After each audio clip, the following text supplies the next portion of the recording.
OnPassive founders. And I know you probably resonate the same, not probably, but you are resonate the same sentiment that I'm sharing with you.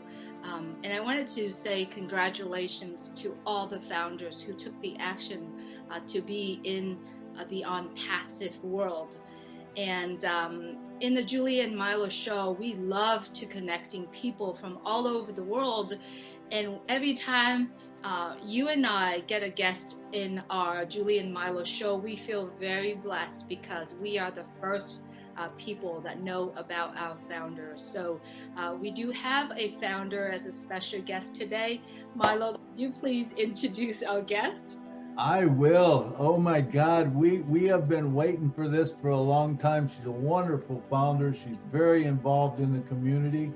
Some of you know her as Sweet Jules, and some of you know her as Julie from the Julie and Milo Show. Welcome, Julie. Yay, Julie. So good to have you today. Julie Nguyen. I'll even say your last name, Julie Nguyen. Thank you, Milo. Thank you. So Thank it's you for sitting here and chat with me about me. So it is so good to have you on the show today, man. I've been waiting for a long time, and thanks to Red for pushing your button, and getting you on here, also helping me out to get you to tell your story. We love your story. We love to hear you talk, but we want to know more about Julie. Okay, we're going to do it like we normally do our show. We want to know who the founder is. So tell me a little bit about Julie. Where was Julie born? Well, how many siblings does she have? And your children now. So take about 3-4 minutes and go through that. Thank you, Milo. As Milo said, my name is Julian Nguyen. I was born in the beautiful city. It's a very romantic city called Đà Lạt in Vietnam. When I was born, I was named Thuy Trang. Thuy stands for gentle and sweet, and Trang stand for decency and decorous. So I guess my parents just see that's who I am. So that's what they call Julie. It's my naturalization name. And I have total of 5 brothers and 1 sister. I have 2 amazing daughters. I have a 17 years old and a 10 years old. So that's me. Awesome, awesome. So tell us a little about your story. Growing up, what was it like where you was? I know you got a beautiful story, and I want to hear it. And if you want to cry, cry, because I'm going to cry with you, okay? But tell your story the way that you want to tell it. Okay, Julie? Thank you. Thank you, Milo. So I was born for about a year. And then when the North Vietnamese took over the South Vietnamese, they took my dad away because my dad was holding a high ranking in the South government. And so I was 1 at that time. And my mom at that time was pregnant with my younger brother, which is the 5th in our family. Many things had happened when they took my dad away. But I won't go into too much detail. But when we at home, all together, it put our families, my mom and 5 of us were in a very hard situation, even to poverty level. My mom raised 5 kids, from a 5.5-year-old to just a few months old. There was an event happened in my life when I was about 4 years old. Being single mom, my mom wasn't a person who working in the breadwinner in the family. So when my dad wasn't there, she struggled. But she's tried to stay resilient to raise her 5 young kids. One night when my mom came home with some yam, and obviously mom want to save food for her kids, and so she fed us yam just like normal. We were hungry, so we ate a whole bunch. That evening came, we all got really sick. diarrhea, from going diarrhea to vomiting, and we just really lay flat on our bed.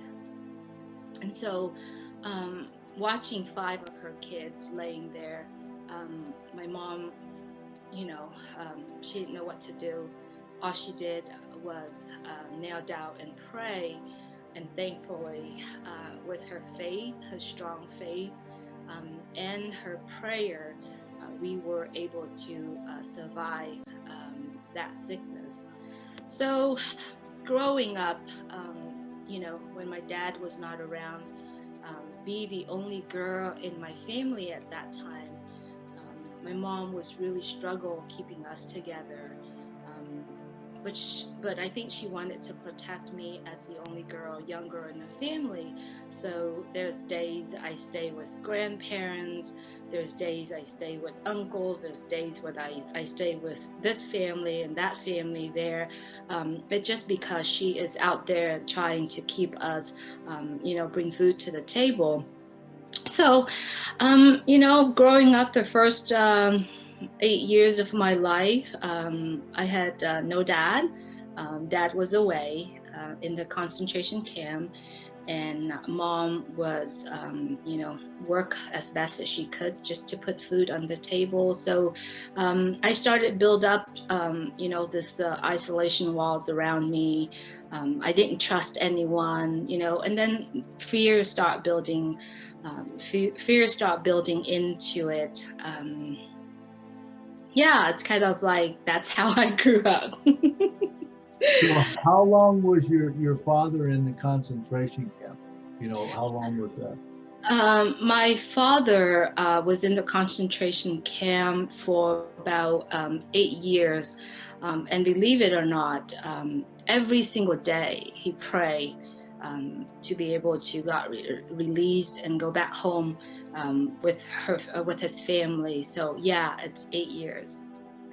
Wow, that's amazing. So you guys went 8 years without a dad, and then he come back home to you, and Absolutely, okay, yeah. and then how did that go after he come back home to you? Well, 8 years passed.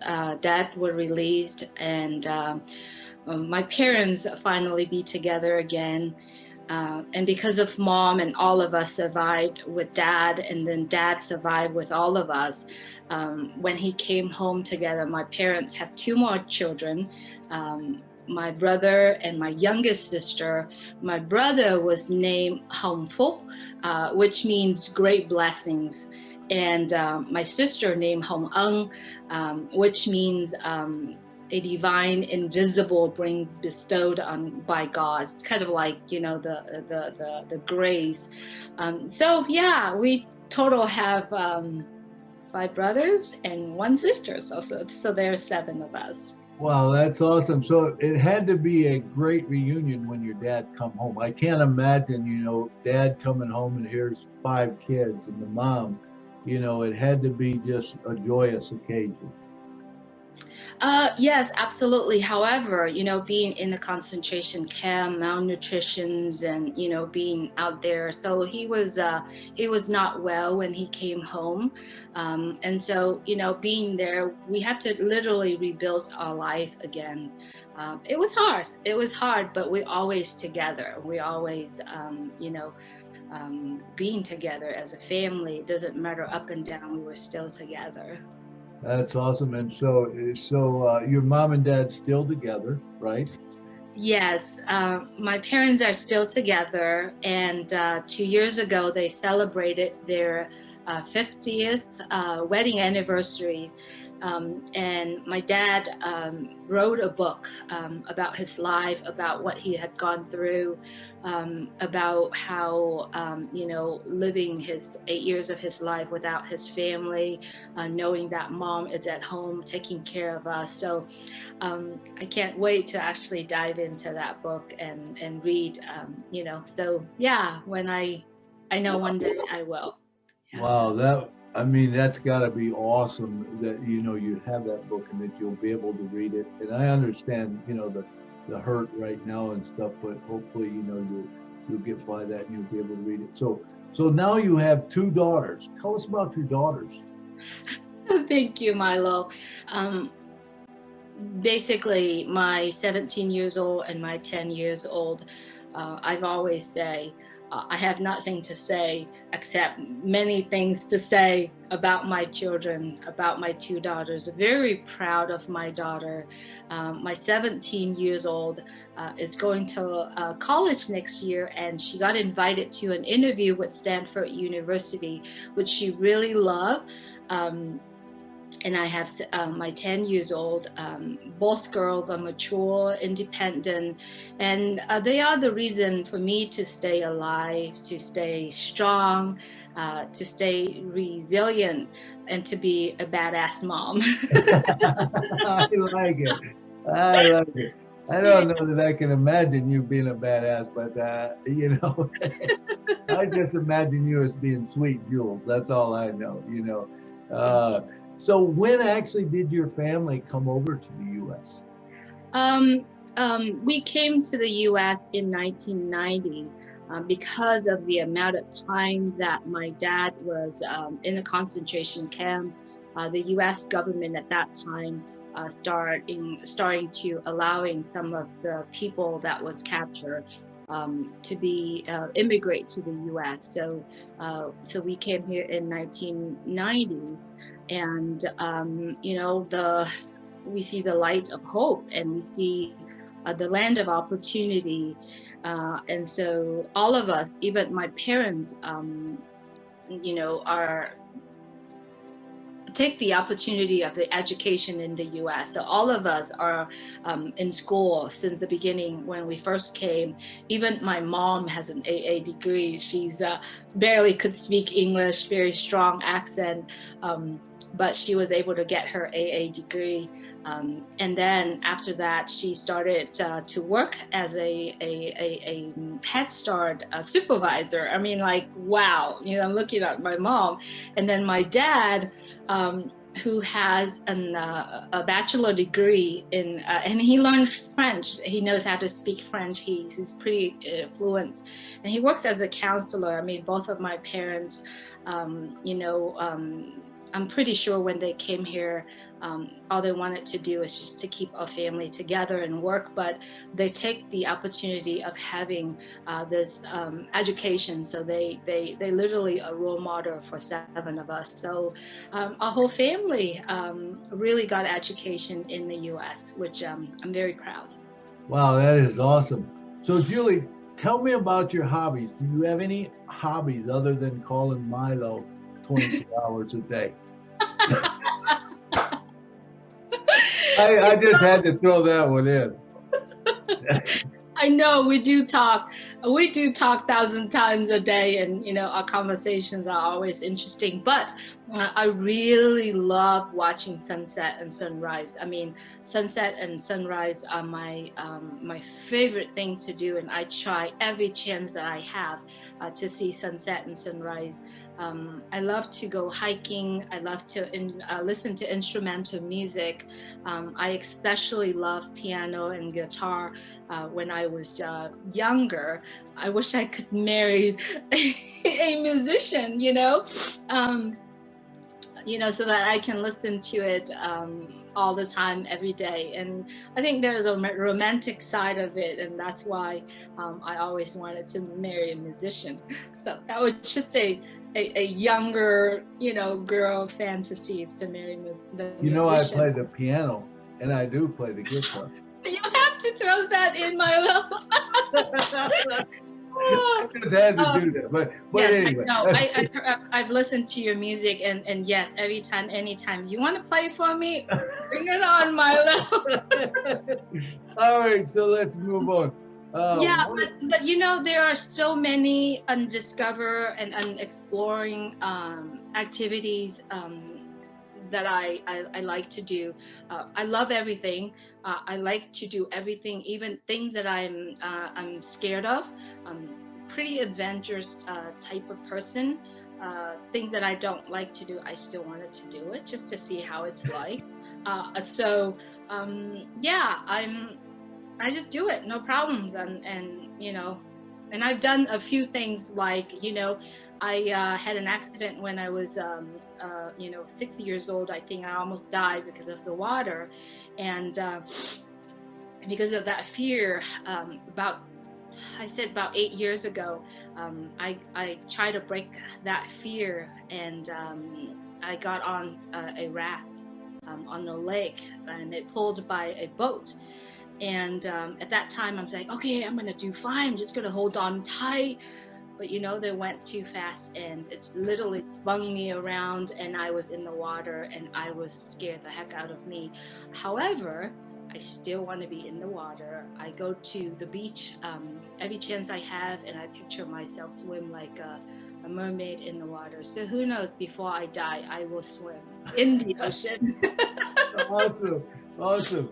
Okay, so I know, because I kind of know you, you did tons of things. Okay, you did a lot of interesting things. Tell us about it. Thank you, Milo. I've done so many things in my life. Even my daughter, who recognized that, when I was 14, being was born in my family. My mom always has her faith, always want her children to have a religious life. So she wants me to be a nun. So 14 years old, just became an adolescent, and she was like, okay, she talks about this. So I enroll and joined a convent in Vietnam. And then, how it is over there, we can't practice that freely. So when I came to the US, I moved into a convent again when I was 17 years old. And, I got called, but but I guess I wasn't chosen. So I came back home and, finished my high school. And then went to college. I have a degree in children and adolescent study. I did, when I got my degree, I did a lot of long-term subbing. I've even opened and managed and operated a preschool. And then after I got out of college, I got married. I got married to a guy I met online. It wasn't a dating site or anything. It's just kind of like friend connections. And after a month of chatting back and forth, and we decided to meet. And it's so funny. The second week that we met, he wanted to marry me. So we got married 4 months later. We have 2 beautiful kids. And then after we got married, we bought our first home together, and then we started a nail salon. He started it while I was operating the preschool. And so when I had my first child, I said I don't want to, hold a business where I have to spend there for 14 hours a day. So I quit the job. And then he operated the nail salon, and I just stay home to take care of our kids. And then, our goal was to have a parent to stay home and the other one working. And we didn't think nail salon was a thing for us to do. And so we sold the nail salon, and then we bought, we went to another state, to Arizona, and we started to invest in real estate. And then, we started a landscaping company, and then we failed miserable when the down market crashed. And then, to try to survive, we started open a Cajun seafood restaurant. Imagine I started a business adventure, which I had no clue how to operate a restaurant, how to build a restaurant.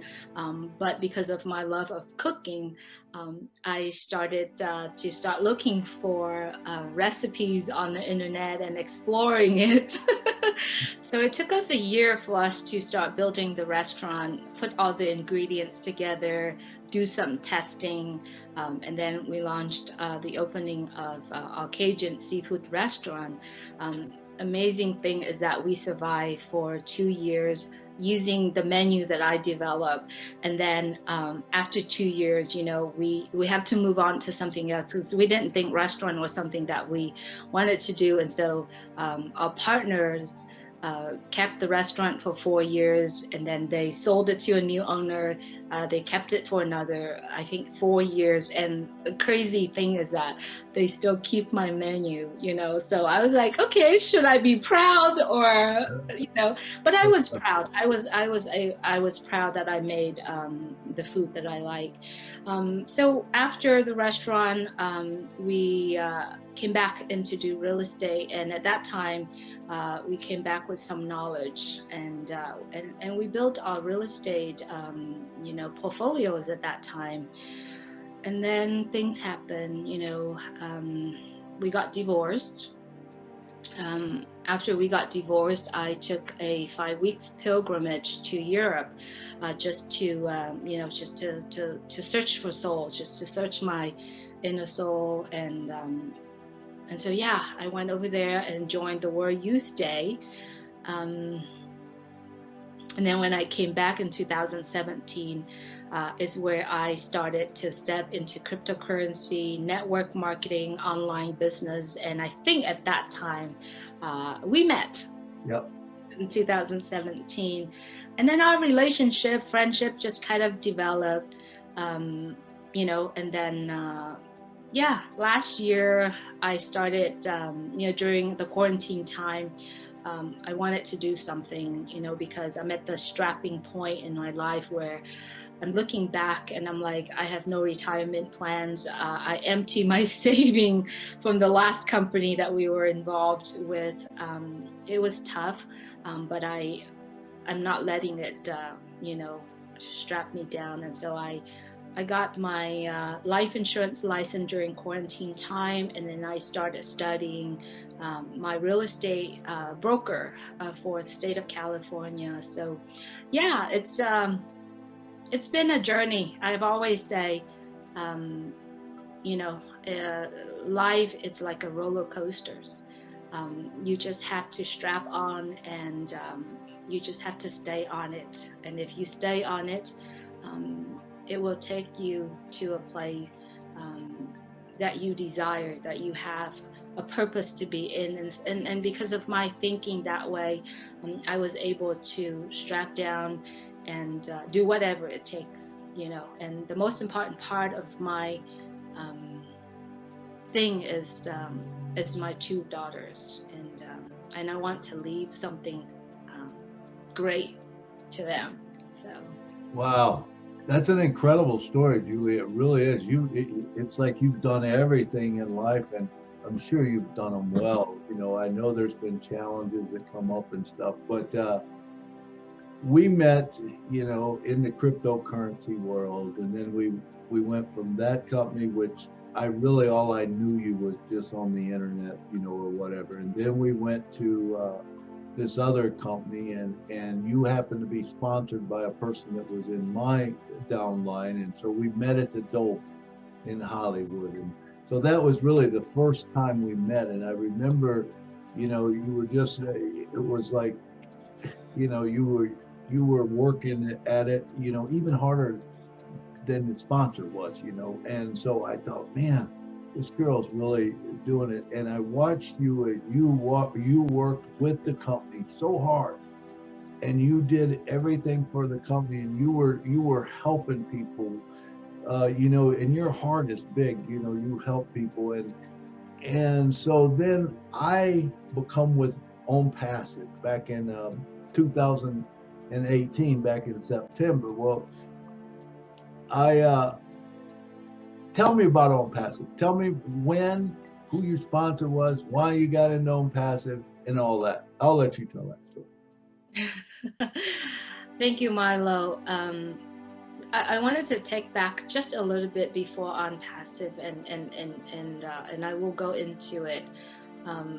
When we were in the last company, it was a time where I so dedicated my life, sacrifices the time with my kids, and literally just putting myself into that business adventure.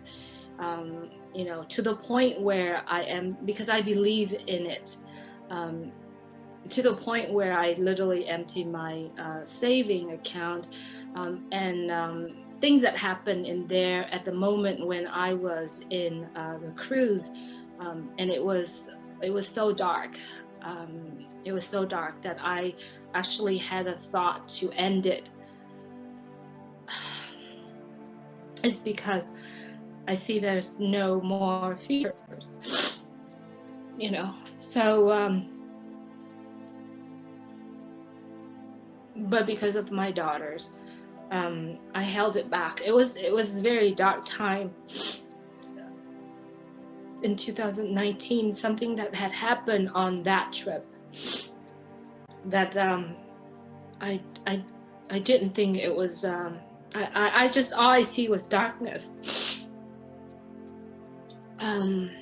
But I think it's because of how I raised,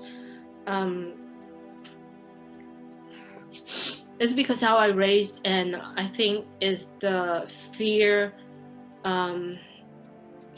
of God that kept me survive until I got home. So when I got home that day, walk into my bedroom, there's a voice inside of me saying, Julie, you're smart, you're brilliant, you have that strong power inside of you. You cannot throw that white towels and walk away. It's a battle that too early and too young to lose. And I don't tell this story. I think there's only probably a few people that close to my heart. I told this story, but I wanted to tell this story that, yes, even though I survived a lot of things, but I stay strong. And yes, I went through the darkness too myself, because I thought there's no tomorrow. There's no more way to do. So go back to walk into my bedroom and hear that voice within me. And I always believe in my higher spirit. And I say, that's it. I've decided. I made that decision at that time. I'm going to fight this. I'm going to go through this thing called life. And I did. I went through and I survived. I pushed it through, and no matter what comes at me, I break it through. I did it because I feel that there is a power within us. It's an invisible power within me. I don't know what it is. It's maybe behind my eyes somewhere. I think if you just to crack my head, you probably won't find it. It's this something that I feel that we were born with, that's invisible energy within us. So I did. I break it through, and then I went through that whole entire time. And then when the quarantine time come, and then you told me one day, because you watched me through that process. I didn't tell you this dark story, but you did watch me through that time. And and so since you watched me through that path, and you got involved in OnPassive.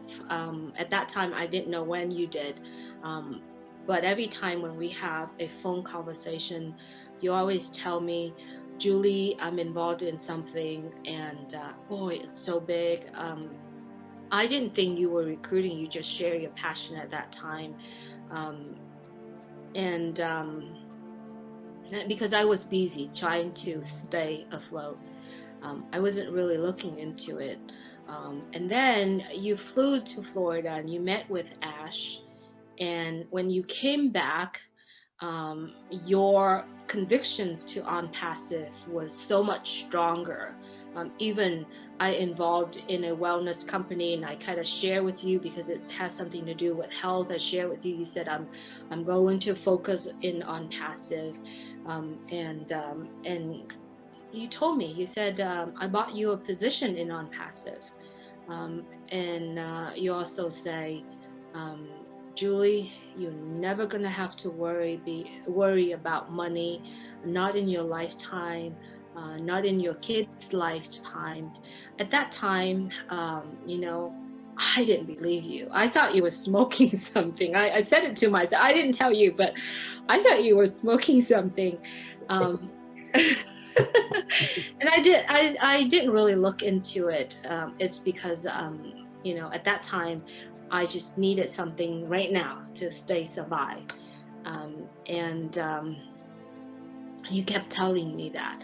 And that statement of your up until today, I know that is true. And I believe in it. And then I start looking into OnPassive. I start listening to webinar.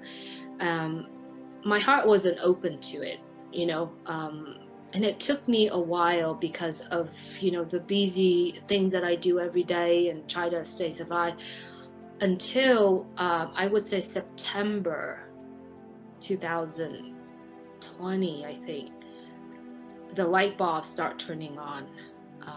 So I start listen to more webinars and see the community. When I locked into Ash's heart through his talk and through webinars, and then I listened through the community of people, of founders, and the blooming of love and kindness in the community. And I became so focused. I dropped everything to explore OnPassive. I tried to decipher Ash's codes, and then I connecting the dots, and the light bulb start turning up, and it turning brighter and brighter every day. I get to see the bigger picture, and I said, boy, this is massive. This is massive. And then I was like, wow, the light of hope is brighter every day in me. And, being an entrepreneur for almost 20 years, I have always, I guess, hoping or wishing just to have an online solution that is simple, that is done for me. No long instructions to follow, no code to figure out, no deep pocket to spend, or bringing clients to my services, or to endless expenses on advertisement with no results. And especially, cutting all the times that I have to sit down and figure out what to do, and racking my brains on how to bring my business to another level.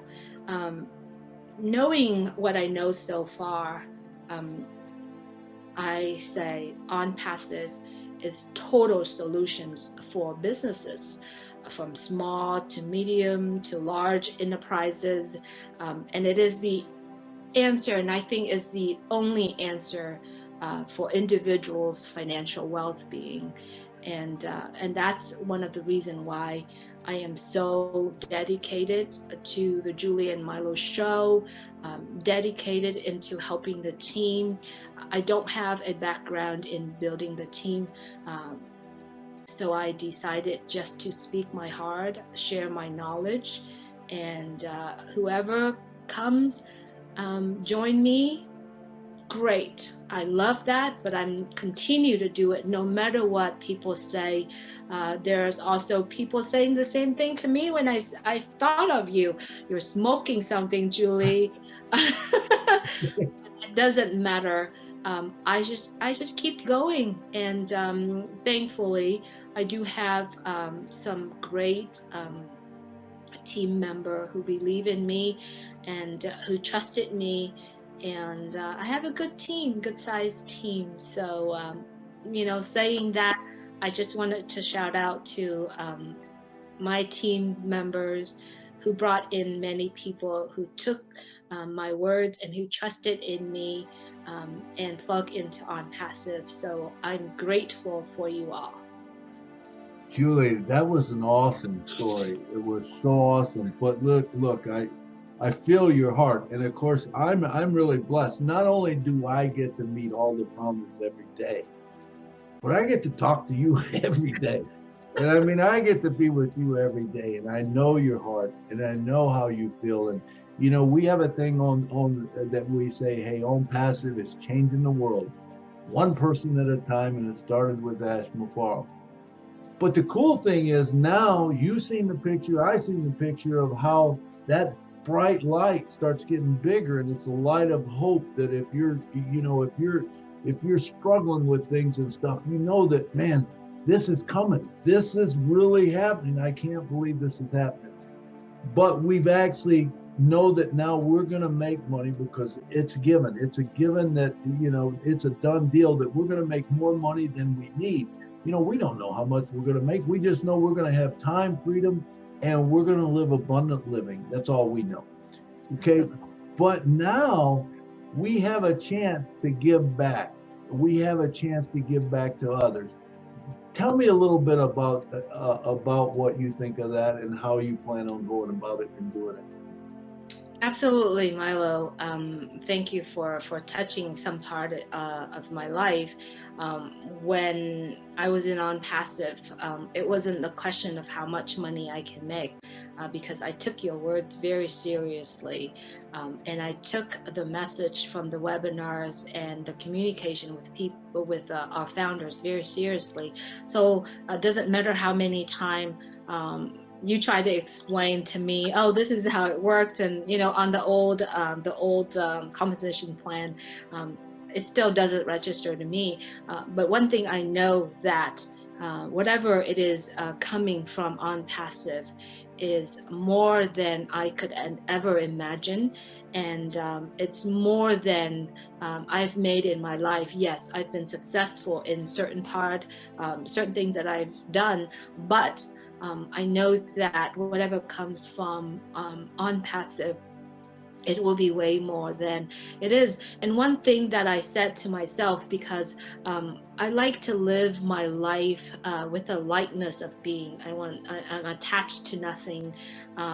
I'm addicted to nothing.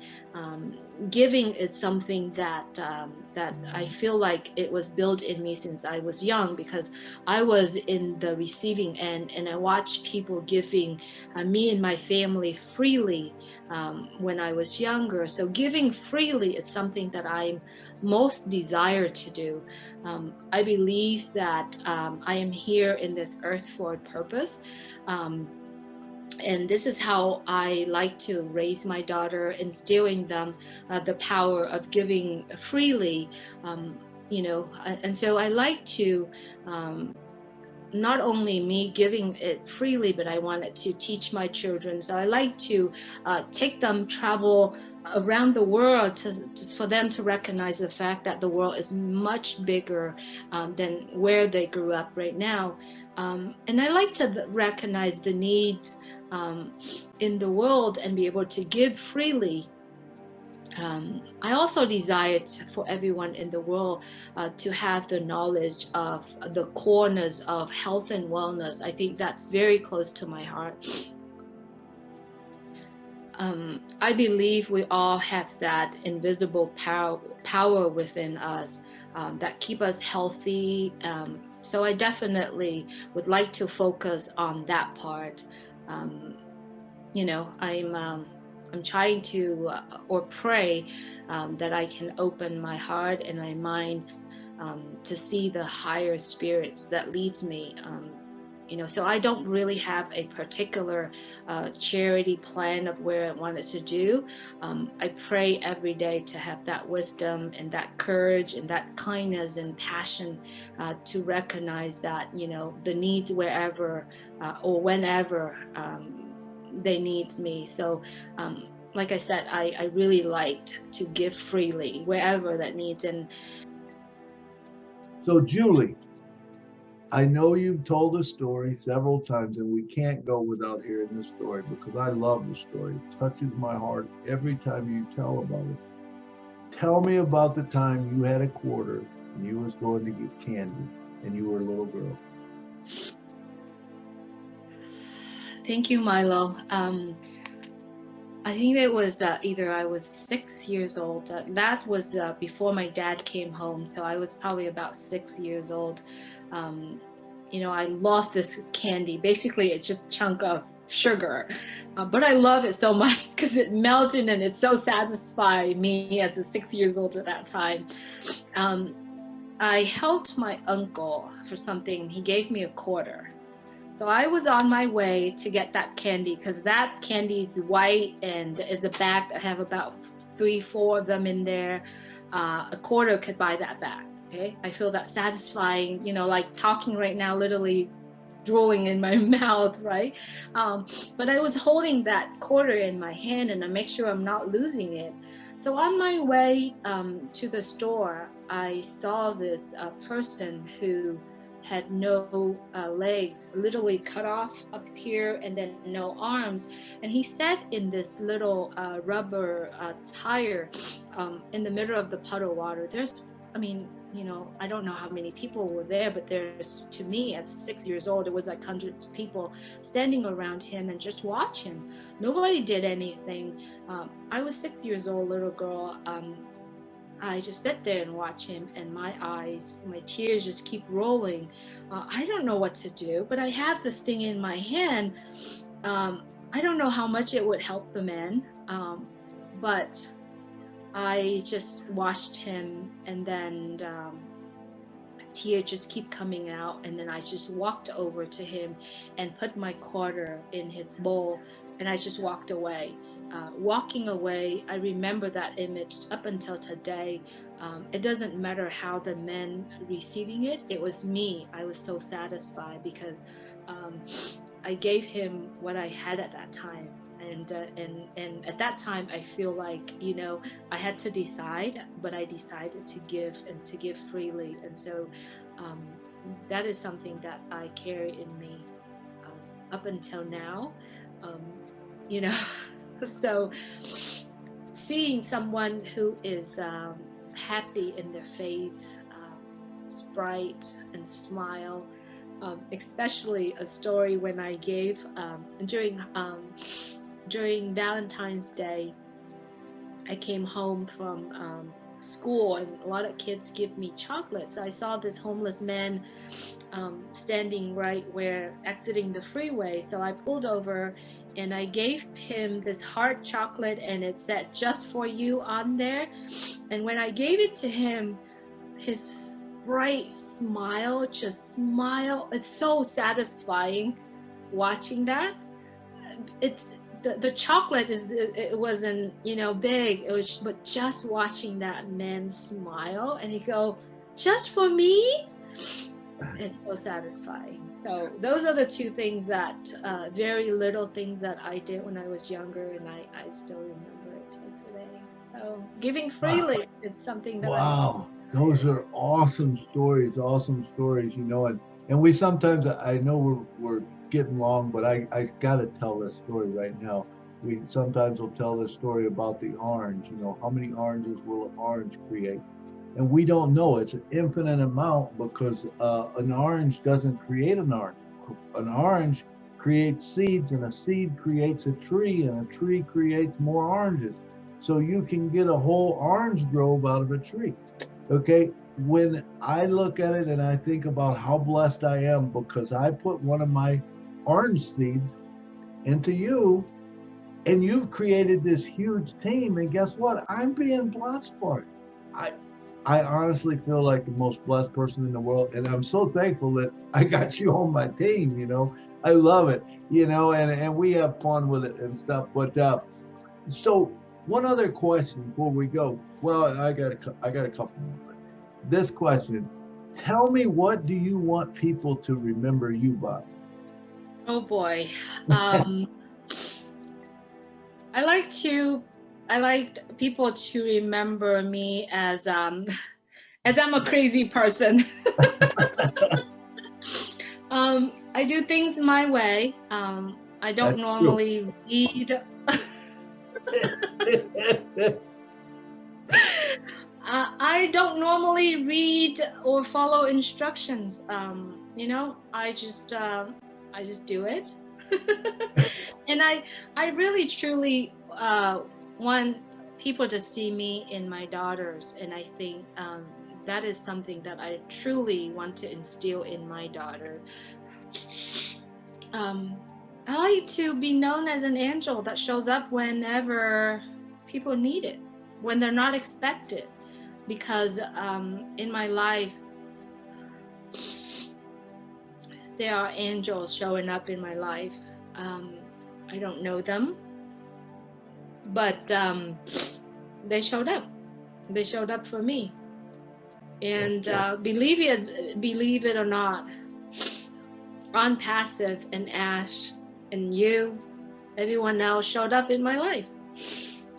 The angels in my life. And so, you know, that's what I want people to know by is I am the angel. The angels that show up unexpectedly. And, so I would like to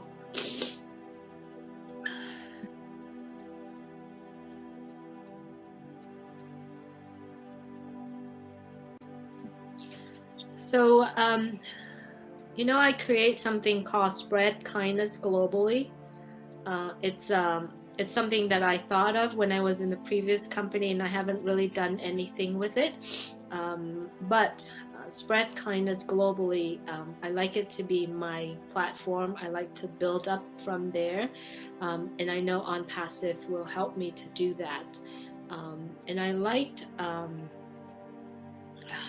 like to create it into something that my daughters can carry on. And I like people to know, not by my name, not how I look like, but the kindness that I try to and thrive to do every day. Just the kindness globally. So that's what I like people to know me by. Awesome. Well, you are an angel to me. I mean, you come to me when I needed you, and stuff, and you helped me out, and stuff. But so, last question, Julie. So one last question. I promise, only one more. So, if you know of someone sitting on the fence and haven't made that decision to get in, or if you know of someone that is maybe a founder that they're already in, but they're not plugged in, what does Sweet Jules say to them? Yeah, thank you, Milo. I've always said, I'm kind, I'm sweet, but I'm very serious about my business. And my business now is OnPassive. So if anyone who attacking my business, attacking OnPassive, my claws are coming out. And yes, I do have claws, and they're very sharp. But to understand OnPassive, it's not something that you just watch the webinar.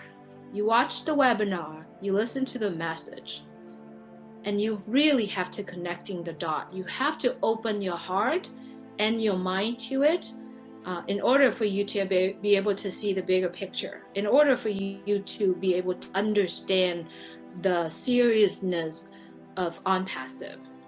And for me, I took OnPassive as a blessing. It is truly a blessing for me.